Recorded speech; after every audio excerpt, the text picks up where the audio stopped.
And that's your biggest worry? Yes, any kind of virus, but most probably something similar to influenza. Because of air travel? Through the air. Coughing. I'm sorry, I meant people on planes. That was something you described in your book. Yes, a new virus in Madagascar, say, could be in Chicago within a matter of weeks, and we end up with a global pandemic. Pan meaning all, the whole world becomes sick all at once. And Dr. Newman, you're also an epidemiologist. I presume the prospect of a viral pandemic keeps you up at night as well? No. No? No. All right, well, that's our show. No, mankind has been at war with the virus from the start. Sometimes millions of people die, as in an actual war, but in the end, we always win. But you, just to be clear, you do think microorganisms pose a threat? Oh, in the most dire terms. Bacteria? No. You like saying no? Yes. Not bacteria, not viruses, so... Fungus. Yes, that's the usual response. Fungi seem harmless enough. Many species know otherwise, because there are some fungi who seek not to kill, but to control. Let me ask you, where do we get LSD from? Where do you get it from? It comes from ergot, a fungus. Psilocybin, also a fungus.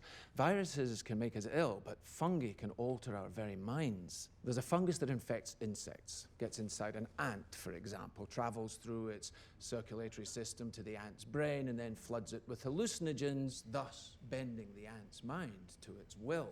The fungus starts to direct the ant's behavior, telling it where to go, what to do, like a puppeteer with a marionette.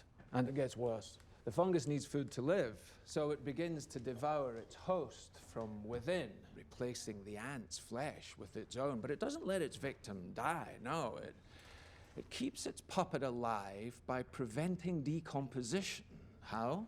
Where do we get penicillin from? Fungus. Oh. Dr. Schoenheis, you're in distress. Fungal infection of this kind is real, but not in humans. True, fungi cannot survive if its host's internal temperature is over 94 degrees. And currently, there are no reasons for fungi to evolve to be able to withstand higher temperatures. But what if that were to change? What if, for instance, the world were to get slightly warmer?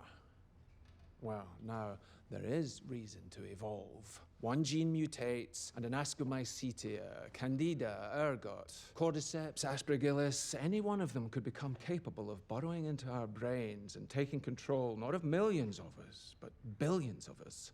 Billions of puppets with poisoned minds, permanently fixed on one unifying goal: to spread the infection to every last human alive by any means necessary.